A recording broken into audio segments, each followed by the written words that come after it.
네, 천자봉 플러스입니다. 가처분 집행에 대해서 말씀드리겠습니다. 보통 가처분 집행에 대해서 잘 모르시는데요.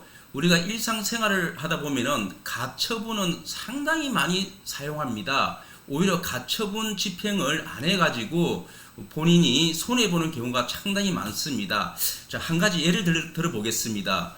제가 아는 사건 중에서 이런 경우가 있었어요. 자, 우리 공매로 산 분이 한 분 계시는데요. 공매로 상가를 하나 샀습니다. 근데 상가를 샀는데 그 장사하신 분이 무슨 식당을 운영하고 있었는데 식당이 좀 잘 되는 모양입니다. 그래서 서로가 뭐 이사비를 어쩌고 저쩌고 하다 보니까 서로가 뭐 합의가 안 되니까 일단은 공매로 샀을 경우에는 명도하는 것은 본인이 하셔야 됩니다. 경매는 법원에서 인도 명령 결정문이 나와서 법원에 있는 집행관이 민사집행법 258조에 의해서 점유를 빼앗아 딱 법에 나와 있습니다.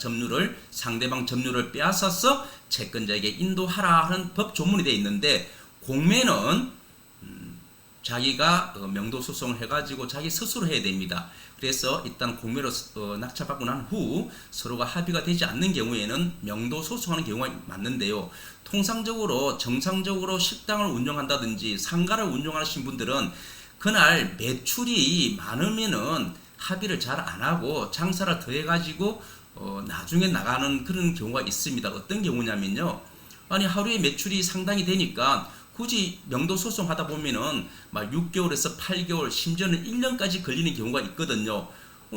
그동안 자기들은 장사를 해가지고 매출금을 자기들 다 가져가는 거죠. 물론 우리 낙찰자는 당연히 이 부당이득금 반환 소송도 같이 해야 되겠죠. 명도 소송하면서 별지 부동산을 인도하고 명도하는 그날까지 월 얼마를 지급해라는 그런 소송을 당연히 해야 되겠죠.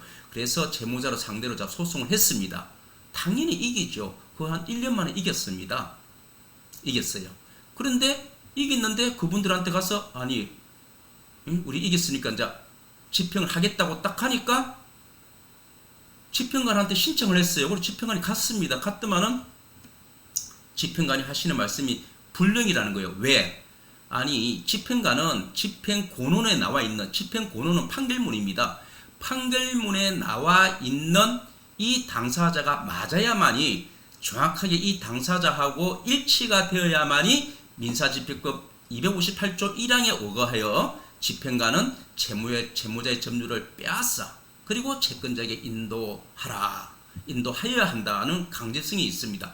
집행관은 채무자가 못 나가겠다고 버티더라도 그걸 빼앗아 가지고 채권자에게 인도하라고 되어 있는데, 이때 점유를 빼앗을 때는 집행권원에 나와 있는, 즉 판결문에 나와 있는 채무자 또는 피신청인의 이름이 같아야 됩니다. 일치해야 되거든요. 그런데 아니, 소송할 때는 가만히 있다가 나중에 가보니까 점유가 틀려요. 다시 말해서 집행권원에는 그 당시 홍길동이 있는데 지금 딱 가보니까 춘향이로 돼 있어요. 사업자 등록증이.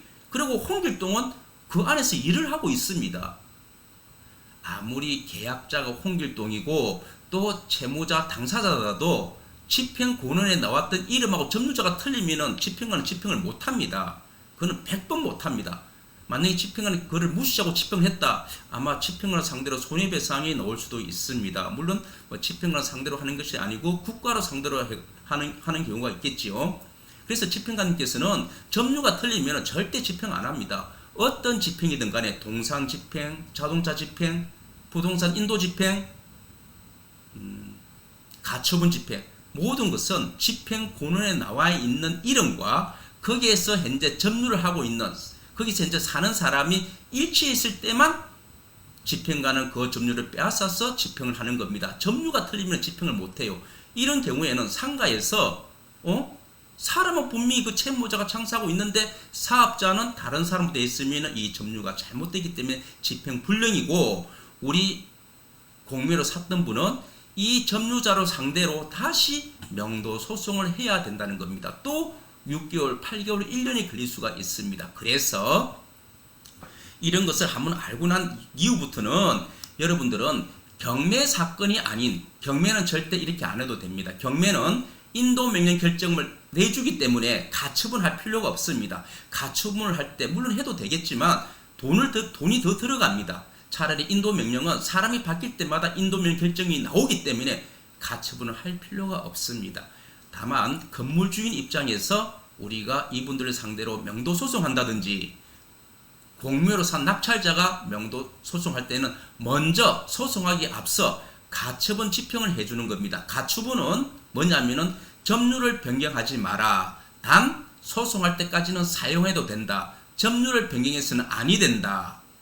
그런 것을 집행하는 겁니다. 집행하는 방법은 이런 내용을 그 부동산에 있는 특정한 부위, 즉 벽면이라든지 이런 특정한 곳에 공시문을 부착하는 겁니다. 그 공시문 내용은 제가 말씀드렸습니다. 채무자는 점유를 변경하지 마라. 이 현상으로 사용을 해라. 현재 있는 그대로 사용을 하되 점유를 변경해서는 아니 된다. 만약에 했을 때는 벌을 받을 수 있고 이 공시문은 이 공시문을 또 떼어서도 안 된다. 훼손해서도 안 된다. 해서 그 집행하는 겁니다. 그리고 만약에 이렇게 가처분을 집행하고 난 후에 우리가 명도 소송에서 이겼습니다. 그리고 집행으로 가니까 점유가 바뀌었어요. 그러면 이분 상대로 바뀐 상대로 다시 명도 소송을 하지 않고 가처분을 했기 때문에 우리는 가처분을 집행을 하였기 때문에 자, 바뀐 사람을 상대로 법원에서 성계 집행문을 받으면 되는데요. 그것은 금방 받아낼 수 있습니다. 재판 안 하고 얼마나 효율적이고 좋습니까? 그래서 공매로 산 경우 또는 건물주의 입장에서 상가라든지 이런 분을 갖다가 명도 소송하기 앞서는 꼭 가처분 집행을 하셔야 됩니다. 우리 가처분 집행 외에 우리가 일상생활에 보면은 여러 가지가 가처분 집행이 있습니다. 제가 지금 하고 싶은 것은 부동산 점유이전 금지 가처분을 이야기하였고요. 우리가 일상생활에 보면은 모든 가처분이 참 많습니다. 가처분은 만들어내면 되는 거예요. 자, 어떤 강사님이 강의를 했는데 그 강의가 짝퉁 강의였다. 어떤 분이 자기의 그 책자라든지 이런 것을 갖다 뺏겨가지고 그대로 강의했다. 그러면은 거기에 대해서 조금 있으면 소송을 할 수 있습니다. 소송하다 보면은 1년이 걸릴 수도 있잖아요. 그런데 소송하기 전에 이분한테 벌써 강의를 하지 마라. 이 책자를 배포하지 마라. 그런 금지 가처분을 하고 해야지 이거를 하지 않고 계속했다 보면은 재판은 1년, 2년 걸립니다. 그새 이분은 계속 강의를 해가지고 자기가 이득을 챙기겠지요. 그래서 사전에 하지 마라 해놓고 재판을 해야 됩니다. 또 어떤 경우가 있냐면요. 자, 내가 상가를 하나 샀는데요. 그 상가에서 제가 세를 줬어요. 어떤 세를 줬다? 미장원을 줬다. 그런데 동일한 상가 안에 어떤 분이 떡볶이 하던 그 가게에 미장원을 차렸어요.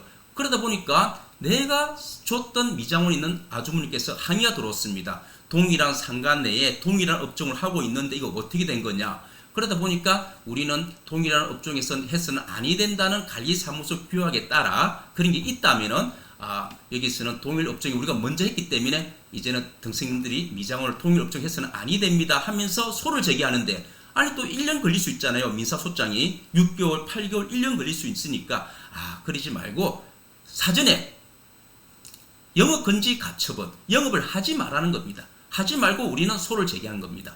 아니 영업을 하면서 이득을 다 채리고 소장을 이겨봤자 아무 의미가 없겠지요. 막 그런 것이 있고 또는 어떻게 보면은 접근금지 가처분 이런 것은요 이혼 사건인데요. 예를 들자면은 이혼을 하려면은 숙려 기간이 있잖아요. 3개월 정도.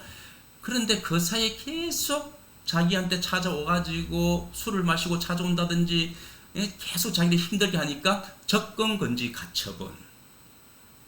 접근하지 마라. 또는 출입금지 가처분. 출입을 하지 마라. 이런 경우가 여러 가지가 있습니다. 근데 제가 오늘 설명하는 것은 부동산 점유이전 금지 가처분입니다. 예를 들자면은 부동산하고 똑같은 게 하나 있는데 부동산 처분금지 가처분입니다. 예를 들어서 이분한테 돈을 받을 게 있어요. 근데 소송합니다. 이 집에 대해서 경매를 넣기 위해서 판결을 받아야 될 거 아닙니까? 모든 것은 집행권이 없으면 안 된다 했잖아요. 그런데 판결 받기 전에 이분이 이 집을 팔아비면 안 되니까 소를 제기하기 전에 먼저 가처분을 해놨는 겁니다. 내용은 부동산 처분금지 가처분. 이 부동산을 처분해서는 아니 되고 설정돼서도 아니 되고 매매해서도 아니 된다. 점유해서도 아니 된다. 이런 것을 가처분을 해놨고 소를 제기해야지 소장 이기고 난 뒤에 딱 보니까 집이 팔고 없어졌다.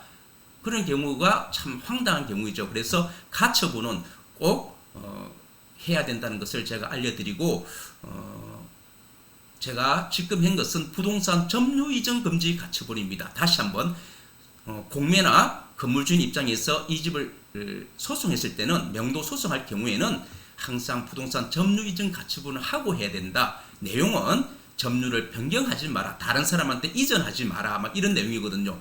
소유권은 당연히 내 거니까 뭐 그런 관계 없는데 점유를 변경하지 마라. 점유가 틀리면 집행을 못 해요. 그래서 그렇게 하고 우리는 가처분을 하고 나서 소를 제기해야 됩니다. 문제는 가처분 결정이 나면은 결정 난 날부터 결정을 나고 채권자가 이 송달을 받은 날부터 14일 안에 집행을 해야 됩니다. 집행은 신청이 아니고 접수가 아니고 집행 완료입니다. 예를 들어서 14일이 지나면 이거는 휴지가 돼가지고 다시 가처분 결정을 다시 받아야 돼요. 그래서 14일 안에 집행을 해야 됩니다. 접수가 아닙니다. 14일 안에 가처분 집행 완료. 우리가 한 번씩 가다 보면 문이 잠겨 있잖아요. 문이 잠기면 불령되겠지요. 다시 또 일정을 맞춰가지고 열쇠공을 데리고 가야 되잖아요. 그렇기 때문에 가처분 결정은 제가 채권자가 송달 받은 날부터 14일 안에 이내에 집행해야 된다. 이것만 명심하시면 되겠습니다. 이상입니다.